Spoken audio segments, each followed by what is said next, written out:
mi confianza en el Señor, porque la palabra de Dios no vuelve vacía. Sé que el Señor está hablando a sus vidas, está desafiándonos en lo espiritual. Y es que el Evangelio, que es el tema central de la epístola, hermanos, es el océano en donde vive y habita el cristiano. Toda nuestra vida, toda realidad debe ser interpretada a la luz del Evangelio. Cada decisión que tomamos debe ser sometida al escrutinio de las verdades del Evangelio. Y Pablo está exponiendo el Evangelio a una iglesia. Una iglesia que, como ya dijimos, él no conocía personalmente, pero ansiaba visitarla, la iglesia de Roma. Y está dedicando mucho espacio, hermanos, y probablemente ustedes sientan que vamos muy despacio avanzando en esta carta, hablando de un tema no muy agradable, porque no es agradable hablar acerca de cómo ve Dios a la humanidad. Pero es el espacio que Pablo está dedicando justamente en su carta a este tema. Y retomando un poco, porque el domingo pasado nos estuvimos gozando con la iglesia de la Gran Comisión, con el bautismo de Adamari y la comunión con los hermanos. Y antes de ese servicio, pues vimos la primera parte de Romanos capítulo 3, con este tema que hemos denominado las 6 ausencias universales de la humanidad ante Dios. 6 ausencias que el ser humano piensa que poseen abundancia y Dios dice, no tienes nada de eso. ¿De qué estamos hablando? Bueno, veíamos en la predicación pasada que los seres humanos, sin excepción, ricos y pobres, no importa el color de piel, no importa su lengua, no importa su origen étnico, todos los seres humanos carecen de justicia. No hay justo ni aún uno, dice la palabra de Dios en esta parte. Es decir, estamos muy lejos del estándar moral y espiritual que la ley de Dios establece. No hay nadie. Y es enfático, no hay justo ni aún uno. Todos los seres humanos también carecemos de ¿qué? Decíamos, entendimiento. No hay quien entienda. Es decir, el pecado afectó nuestra capacidad de razonar, de aproximarnos y de entender la realidad. Es decir, no pensamos adecuadamente a causa del pecado.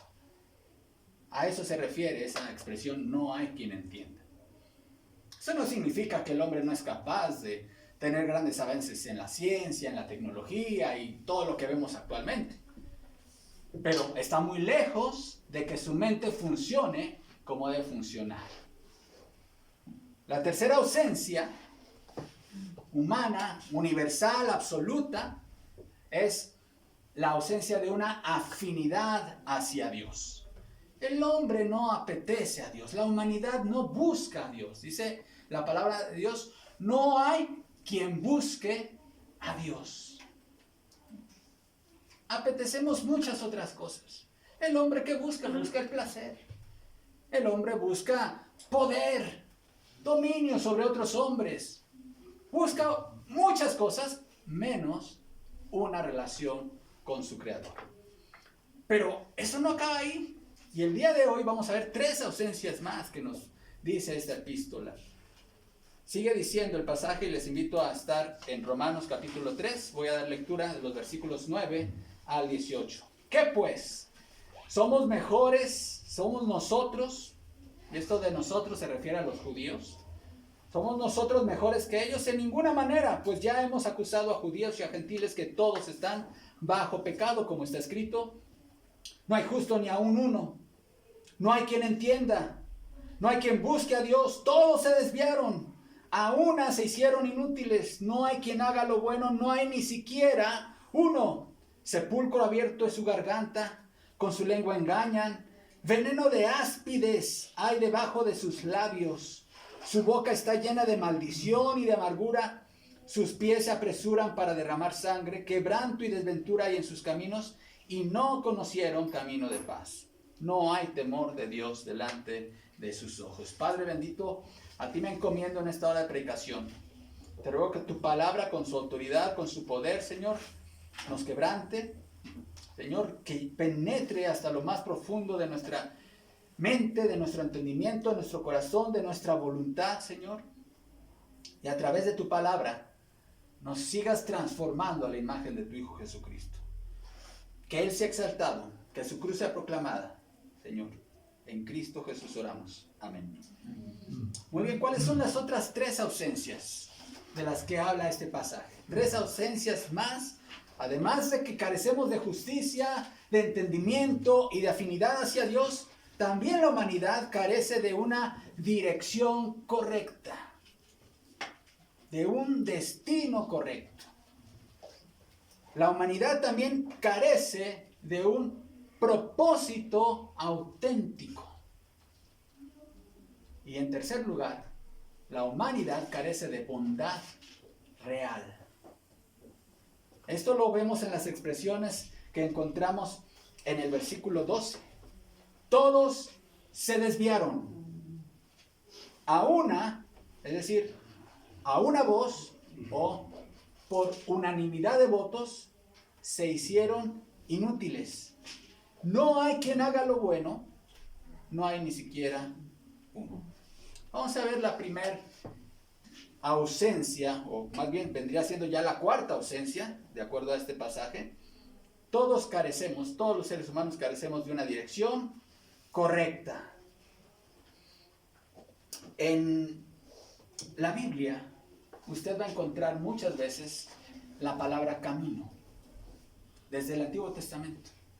Por ejemplo, no lo busque, lo voy a leer yo.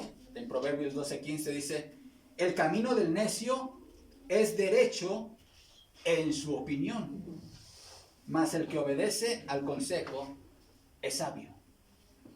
Proverbios 12:28 dice: en el camino de la justicia está la vida, y en sus caminos no hay muerte. Isaías 53:6, que todos conocemos. Todos nosotros, subraye todos nosotros nos descarriamos como ovejas. Cada cual se apartó por su camino, mas Jehová cargó en él, en Jesucristo, el pecado de todos nosotros. En su sermón del monte, el Señor Jesús habló de este concepto del camino, cuando dice en Mateo 7:13 y 14: entrad por la puerta estrecha, porque ancha es la puerta y espacioso el camino que lleva a la perdición, y muchos son los que entran por ella. Porque estrecha es la puerta y angosto el camino que lleva a la vida, y pocos son los que la hallan. Es decir, la Biblia es muy clara al hablar de que el hombre va en una dirección opuesta al camino que Dios ha establecido. Y de eso está hablando Pablo cuando dice: todos se desviaron. Esta palabra, hermanos, significa, está conformada por 2 palabras griegas muy interesantes. El prefijo ek, de hecho es la palabra eclino. Ek significa fuera de, y clino significa apoyarse, ¿sí? De donde viene la palabra clínica o cama, ¿sí? Es decir, el ser humano está fuera del verdadero apoyo seguro que es Dios. Y la idea, cómo se traduce esta palabra desviarse, es justamente eso: apartarse de la senda adecuada. Y Pablo nos habla aquí de algunas manifestaciones que podemos resumir en una sola palabra, de cómo el hombre está fuera del camino correcto que Dios trazó para él. Y esta palabra que resume el extravío del camino humano es la palabra violencia. La palabra violencia. Pablo está señalando la violencia como la manifestación más clara de que el hombre ha perdido el rumbo. Y eso lo podemos ver en el versículo 17 de este pasaje, Romanos 3:17, que dice, y no conocieron camino de paz.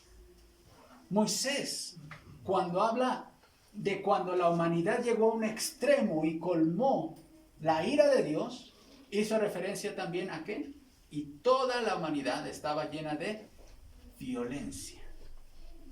Es decir, la violencia es la manifestación más grande y más clara de que el hombre está fuera de la senda correcta. Yo sé que todos nosotros, todos los días escuchamos esta palabra porque es lo que más abunda en nuestro medio. Violencia en todos los sentidos. Y Pablo habla acerca de esta violencia en dos aspectos. Él habla y dedica varios puntos para hablar de la violencia que generamos con nuestra lengua. Es decir, lo que los actuales sociólogos llaman violencia verbal. Note la manifestación de esta violencia a partir del versículo 13. Sepulcro abierto es su garganta. Con su lengua engañan. Veneno de áspides hay debajo de sus labios. Su boca está llena de maldición y de amargura. Noten estos tres elementos de la anatomía humana, hermanos. Garganta, lengua, labios, boca. Todo esto, ¿qué tiene que ver? Con nuestra comunicación oral. Esa es una manifestación clara de cómo el ser humano genera violencia con sus labios, con su hablar, todos los días. Noten, en primer lugar, habla de que nuestra comunicación con otros seres humanos es una comunicación que está dañada y que además es dañina para otros. Lo que hablamos con nuestra boca, lo que decimos y la forma en cómo lo decimos, la intención que hay dentro de nuestro corazón para pronunciar ciertas cosas, hermanos, generan daño y pueden ser formas de violencia hacia otras personas. Esta expresión, hermanos, sepulcro abierto es su garganta. ¿Qué es un sepulcro abierto? Pues todos sabemos qué hay en un sepulcro, ¿sí? Corrupción. ¿Sí? Un cuerpo corrompido, descompuesto. Entonces, cuando habla de que un sepulcro abierto es su garganta, hermanos, es cuando el ser humano en su comunicación solamente habla cosas corrompidas. Pone de manifiesto un corazón o una vida echada a perder. ¿Sí? Algo descompuesto, algo sin vida, que alguna vez tuvo vida, pero que ya no. Pero también habla de que nuestra comunicación es engañosa. Noten, con su lengua engañan. Ya yo mencionaba hace unas predicaciones atrás unas estadísticas que encontré, cuántas mentiras decimos los seres humanos al día, ¿verdad? Es increíble que se han cuantificado que hay personas que hasta 200 mentiras por día dicen en muchos aspectos. ¿Por qué mentimos? ¿Por qué los seres humanos engañan intencionalmente? Por muchas causas. Ahora se ha puesto de moda esta expresión, las fake news. ¿Han oído hablar de esto? Las fake news, las noticias falsas. Y abundan mucho, abundan mucho. Ustedes no se confíen de todo lo que encuentran en internet, ¿no? Porque ya no solamente es el 28 de diciembre, que es el día de ¿qué? De los santos inocentes, que abundan las fake news, ¿no? Ya todo el año, si no tienen cuidado, pueden ser timados o engañados, ¿sí? Se utiliza en muchos ámbitos, en la política, pero también en nuestras relaciones. Miren, hermanos, los niños, muchas veces cuando están bajo autoridad de sus padres, dicen, no le voy a decir todo, Nomás voy a decir lo conveniente, ¿no? Y desde pequeños ya engañamos. Pablo exhorta a los efesios: hablad verdad cada uno con su prójimo. A veces también mentimos para evitarnos algún mal, ¿verdad? ¿Te comiste las galletas? No, yo no fui, pero estoy todo con las migajas aquí. Muchas veces mentimos para protegernos, porque no se descubra algo malo que hemos hecho, ¿sí? Y entonces decimos, es que si yo digo o confieso que hice esto o aquello, no, pues es más saludable para todos que no se sepa la verdad. Con su lengua engañan. Sigue diciendo, hablando de la comunicación extraviada, es una comunicación que genera violencia. Noten esta analogía que hace: veneno de áspides hay debajo de sus labios. Veneno de áspides. En la semana, ahora en el puente, quisimos conocer un lugar aquí cercano. Bueno, está como a hora y media. Unas cascaditas que se llaman Ahuehuetla. Y bueno, es un lugar bonito. Ahí sí hay que caminar como una hora. No sé quiénes conocen ahí. Y llega uno, hay una poza y está cayendo la cascada. Y bueno, después de caminar se antoja meterse un poquito ahí a nadar. Estaba ahí, solo me metí yo. Ya, mi esposa y mi hija solamente estaban en la orilla. Pero cuando iba yo de regreso, veo que había una viborita nadando ahí. Pero por el sonido de la cascada pues no se escucha mucho, entonces le avisé a Dailita, le digo, ten cuidado. Entonces ya la vio y pues sí se asustó y todo. Bueno, ahí se hizo toda una... Gracias a Dios, es un motivo de gratitud, nos libró de algo, pero era una viborita chiquita, pero parece ser que era venenosa, de acuerdo a lo que los conocedores del área decían ahí.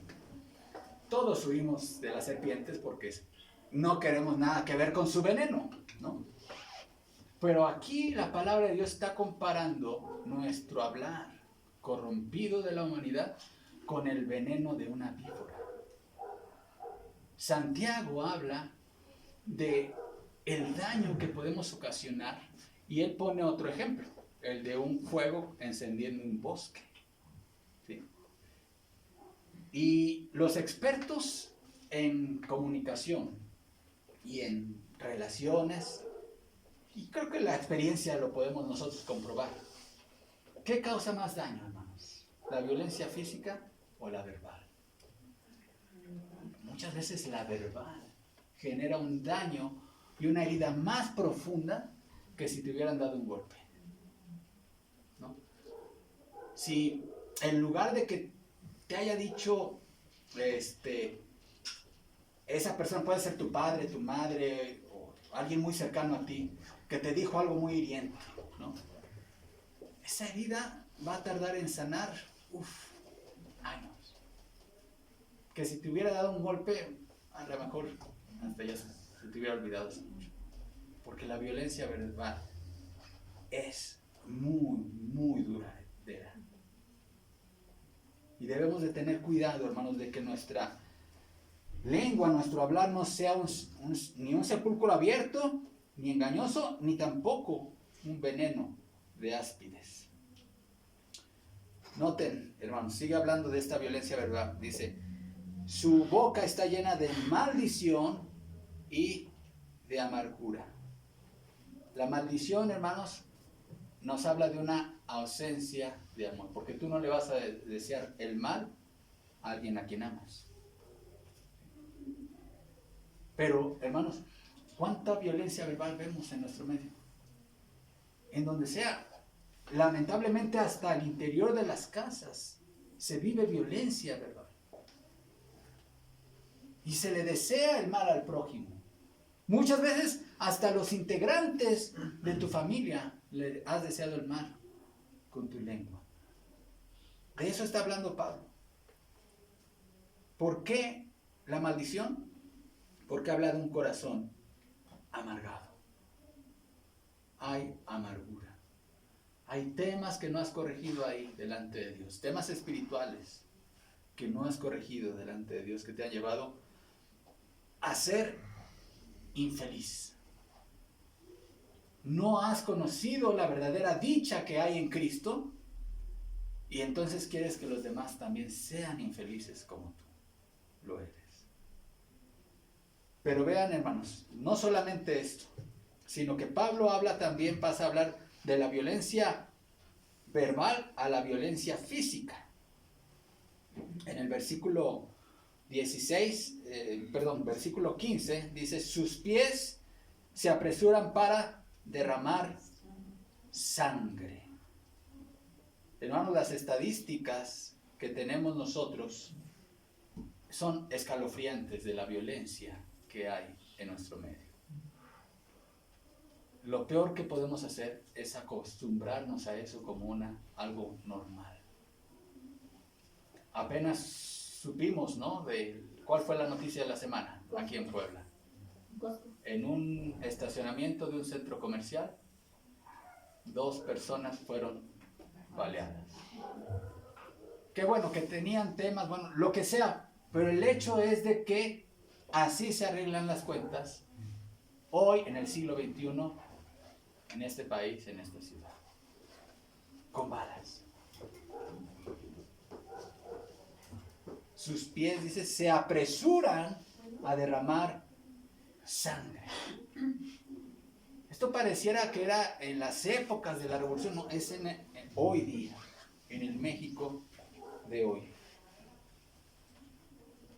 Entonces pasa Pablo a hablar de la violencia verbal, a la psicológica, a la física, hermanos. Y nosotros debemos de saber, hermanos, identificar toda forma de violencia y saber establecer límites, hermanos. No es malo que tú establezcas límites en tus relaciones para evitar ser víctima de violencia. Incluso en tu casa, en tus relaciones matrimoniales. Muchas veces los conflictos en las parejas, hermanos, es porque no se respetan límites. Ni hay violencia. Tú no debes permitir que nadie te hable de una forma que traspase un límite que tú has puesto. Una de las cosas que yo hago siempre que inicio un curso en la universidad donde doy clases, en la primera sesión, siempre me presento y luego les pido que se presenten. Siempre que se presentan mis alumnos, les pregunto, ¿cómo quieres que me dirija a ti? Esa es una forma de respetar los límites que ellos ponen, ¿sí? No como otro maestro que no me dio clases a mí, pero lo primero que hacía era poner apodos a todos los alumnos. Pero hay gente que no sabe respetar límites y inmediatamente actúan con violencia. Bueno, tú debes hacer que todos respetemos los límites que tú has puesto en cuanto a, no solamente a cómo nos dirigimos a ti, sino en cómo te debemos de tratar. ¿Sí? Esos límites deben ser respetados, pero miren, se habla del ciclo de violencia. Los expertos hablan de que primero hay un aumento de tensión, después está la explosión y después el que ejerce la violencia entra a una tercera fase en donde pide perdón y se vuelve amable, ¿no? Y entonces se repite ese ciclo. Y esto se da, repito, en el matrimonio o en las relaciones con compañeros de trabajo, si tienes un negocio con tus empleados, o también incluso puede darse en las relaciones en la iglesia. ¿Por qué? Porque generalmente el pecado lleva a muchas personas a ubicarse en cualquier relación en el puesto de poder, de dominio, ¿sí? Y entonces analiza nada más cómo es tu conversación. Tú te preguntarás, bueno, ¿cómo puedo ser menos violento? Te voy a dar unos consejos, elimina el sarcasmo. Aunque no lo creas, el sarcasmo y la ironía es una forma de violencia, ¿sí? Entonces, yo sé que está de moda, yo sé que a mucha gente el sarcasmo le hace parecer inteligente, pero no te equivoques, el sarcasmo es violencia, es ironía, es querer dominar a quien le estás haciendo el sarcasmo. Y hay muchas otras formas que yo podría mencionar, ¿no?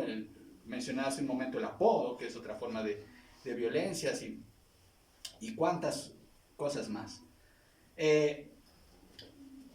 Pensemos por un momento en que Dios, hermanos, también de esta parte de nuestra vida nos pedirá cuentas. Si tienes un problema con tu lengua, hermano y hermana, pide perdón al Señor por las heridas que has causado a gente con tu lengua. Quizás sea tu propia familia, quizás sea tu propia esposa o tus hijos con quien no has tenido cuidado en cómo dirigirte. Propone en tu corazón trabajar en reflejar a Cristo en la forma en cómo te comunicas oralmente con los demás. Si estás enojado, porque todos nos enojamos, no trates de continuar el diálogo, porque estás en riesgo de cometer violencia. Si tú quieres continuar el diálogo en un estado alterado emocionalmente, vas a seguramente a caer en violencia. Trata de calmarte. Antes de hablar, piensa, esto es algo bien importante. Antes de hablar, piensa en cómo vas a hacer sentir a la persona con lo que estás a punto de decir. Hay una frase que a mí me impactó, que apenas leí. Dice, las personas podrán olvidar lo que les dijiste, pero jamás olvidarán cómo las hiciste sentir con lo que les dijiste. Entonces ponte tantito en sus zapatos. Escoge las palabras más adecuadas, hasta el momento más adecuado, tu estado emocional más adecuado para decir lo que consideras necesario decir en tu comunicación. Y si consideras y sabes, si el Espíritu de Dios te ha redarguido a que has dañado a alguien con tus palabras, búscalo y pídele perdón. Y si es necesario resarcir el daño, restituye el daño. Pero vamos a ver una segunda, o ya vendría siendo la quinta carencia de la humanidad, hermanos. Ya vimos la primera, que es, no hay justo, no hay quien entienda, no hay quien busque a Dios. Carecemos también de un destino, de un camino, una dirección correcta, todos se desviaron. Y la quinta, el quinto desvío es que nos hemos hecho inútiles.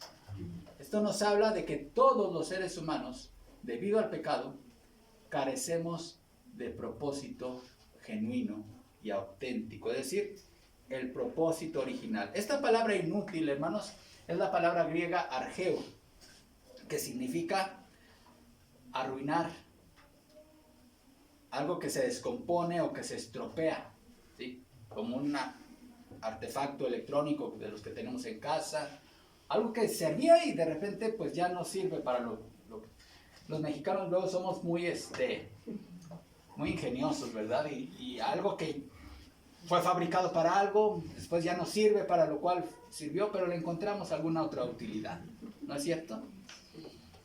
Bueno, los seres humanos fuimos creados con un propósito y nos hemos hecho inútiles, es lo que dice la palabra de Dios. Y lo dice, a una se hicieron inútiles, es decir, habla de la voluntad.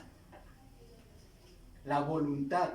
Conscientemente abandonamos el propósito por el cual fuimos creados y nos hemos descompuesto, nos hemos arruinado.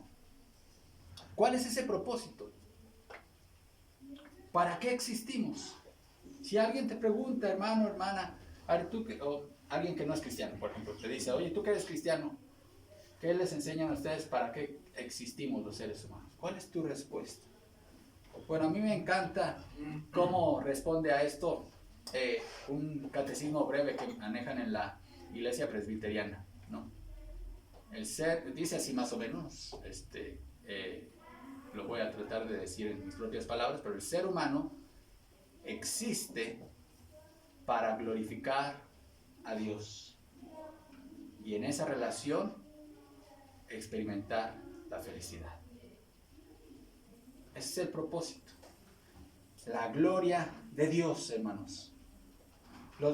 La gente que no conoce a Dios te dirán que el propósito de la humanidad, bueno, miren, esta pregunta, ¿para qué existimos?, ha tratado de responderse desde la filosofía.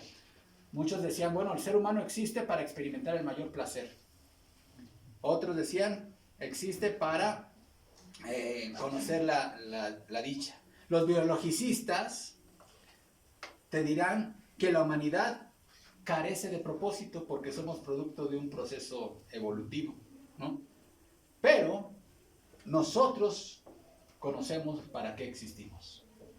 Los seres humanos existimos para glorificar a Dios con nuestra vida. Y en eso ser felices. ¿Pero qué es glorificar a Dios? Bueno, este término tan usado en nuestro vocabulario evangélico, hermanos, debe de ser explicado.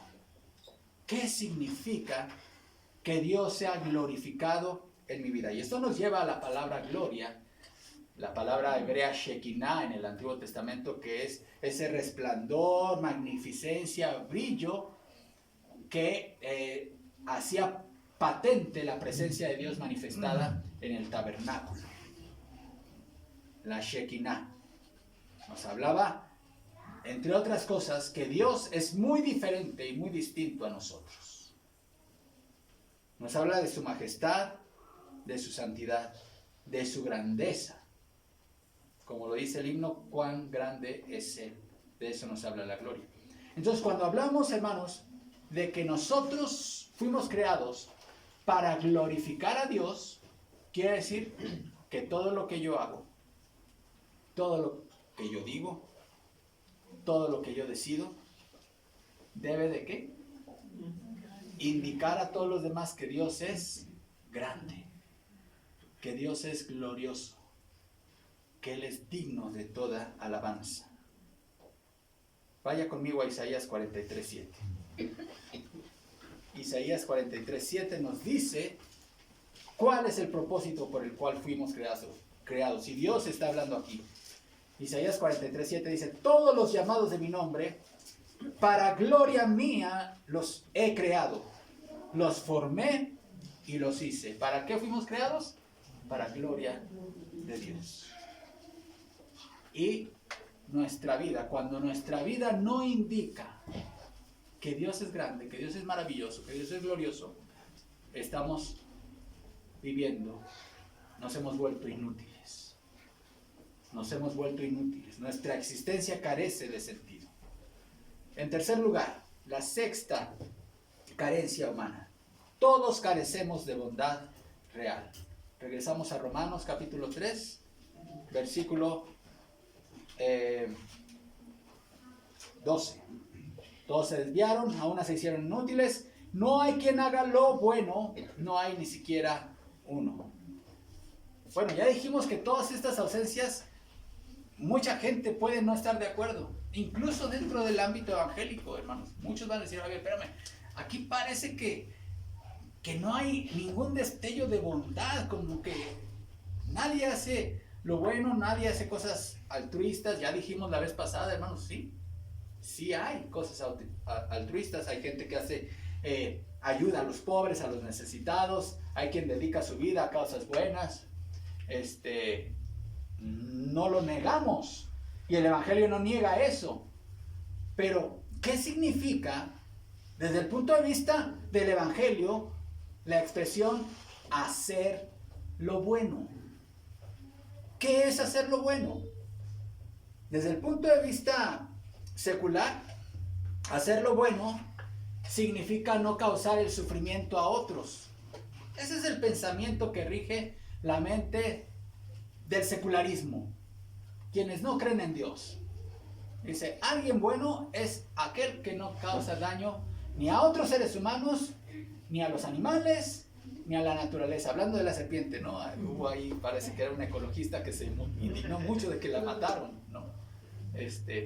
¿Por qué? Porque en el pensamiento secular, y no es del todo incompatible con nuestro pensamiento cristiano, el no causar daño, pero eso no es todo, hermanos. Ese concepto de que hacer lo bueno es no dañar, queda muy corto. No lo entendemos así. Entonces, ¿qué es hacer lo bueno? En el pensamiento fuera del Evangelio, hacer lo bueno es promover la paz en el mundo, promover la unidad entre los hombres, promover la igualdad, promover la justicia, apoyar causas como la preservación del medio ambiente, el que no exista corrupción en el gobierno, abonar para que no exista hambre en el mundo, apoyar a la población cuando sufre desastres naturales. Y hermanos, por supuesto que nosotros también estamos en la misma línea, creemos que somos parte de nuestra misión en el mundo, está en eso, pero no lo es todo. Hacer lo bueno no significa lo mismo para la gente fuera de Cristo que para quienes estamos en Cristo. Entonces, ¿por qué dice Pablo? No hay quien haga lo bueno, no hay ni siquiera uno.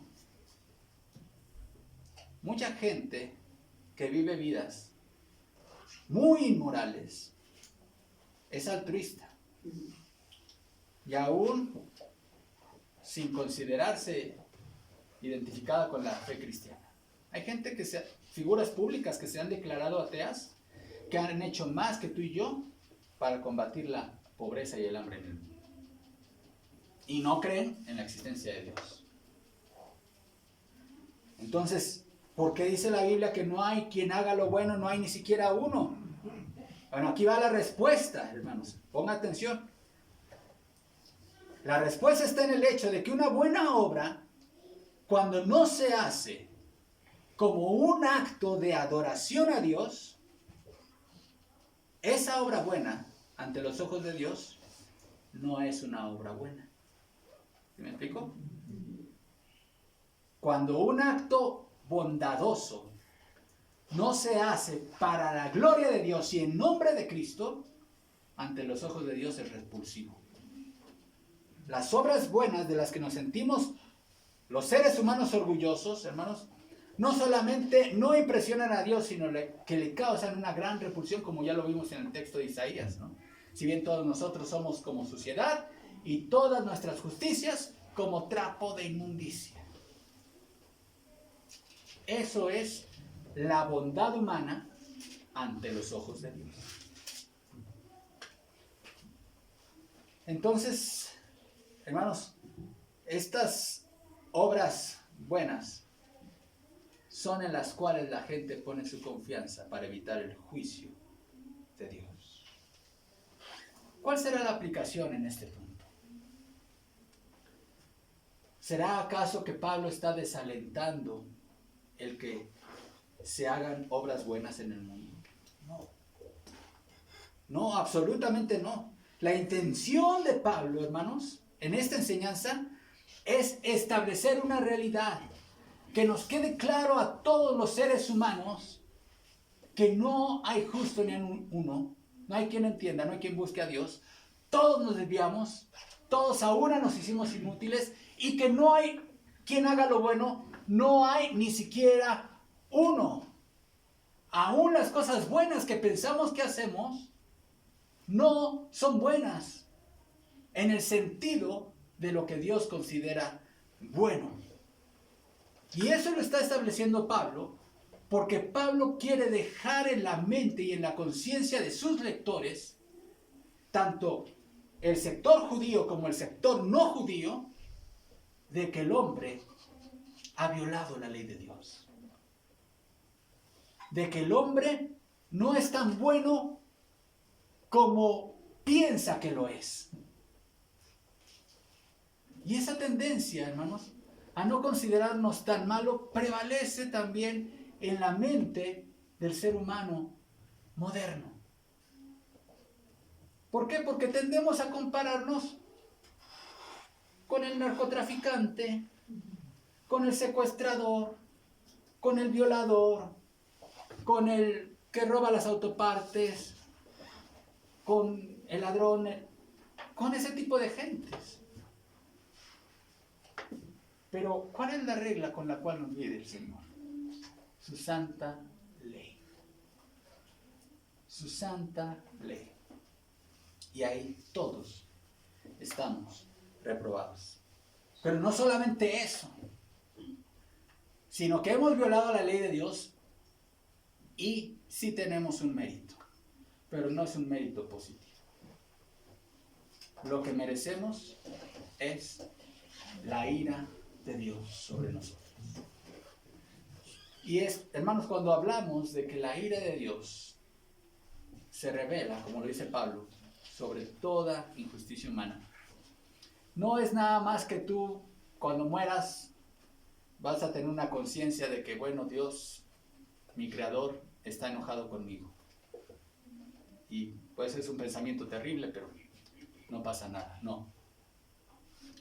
El Señor Jesús habló de la manifestación práctica, sensitiva de la ira de Dios en términos de, utilizando la palabra, tormento. Tormento. Es decir, no solamente es saber que tu Creador está indignado contigo por haber violado su ley, sino que tú experimentarás algo terriblemente por toda la eternidad que se puede traducir como una ausencia total de bienestar. Y que repito, la palabra fuerte que utilizó el Señor Jesucristo fue la palabra tormento. Tormento. Esa palabra que se aplica mucho también a lo que el Señor Jesús experimentó en la cruz por ti y por mí. Él experimentó el tormento en nuestro lugar. Él es el único miembro de la raza humana a quien no aplican estas ausencias. Él sí es perfectamente justo.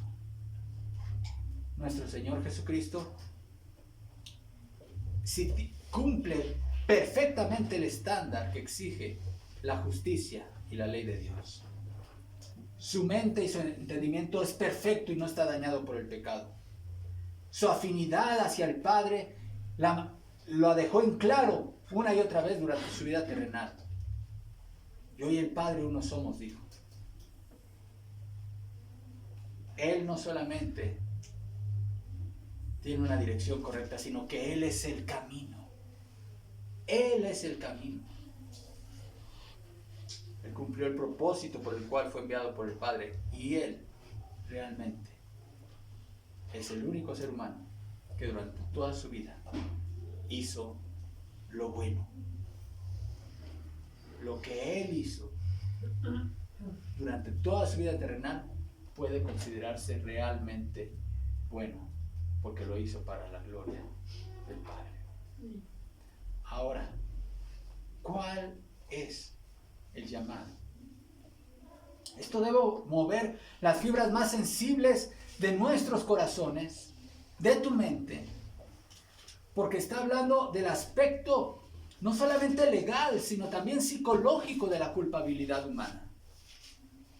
Pablo está llevando a sus lectores a sentirlos incómodos con la realidad y el diagnóstico de la condición espiritual que Dios da al hombre. Y aquí viene la buena noticia. Ese Cristo perfecto dio su vida por ti en la cruz. Él, en su muerte y en su resurrección, Él pagó el precio por el pecado. Y Él te llama y Él te dice hoy, a ti que me escuchas ahí por internet, dice Jesús, ven a mí. Ven a mí. Hasta ahorita has huido de Él, pero Jesús te llama y te dice, ven a mí. Cuando tú acudes a Jesús, Él te da vida. Él te da el perdón. Y Él te reconcilia con el Padre. Quiere el Señor que muchos respondan a ese llamado hoy. Oremos. Padre, gracias te damos por Jesucristo tu Hijo, a través del cual nos has reconciliado contigo, Padre. Gracias te damos, Señor, por su sacrificio perfecto en la cruz. Gracias te damos, Señor, por su resurrección y por la seguridad de que muy pronto regresará por nosotros para establecer su reino. Padre, concede, Señor, que mucha gente que hoy escuchó tu palabra entregue su vida a Cristo. Y a nosotros que ya somos tus hijos, Padre, ayúdanos a reflejar en nuestra vida la presencia de Cristo en nosotros.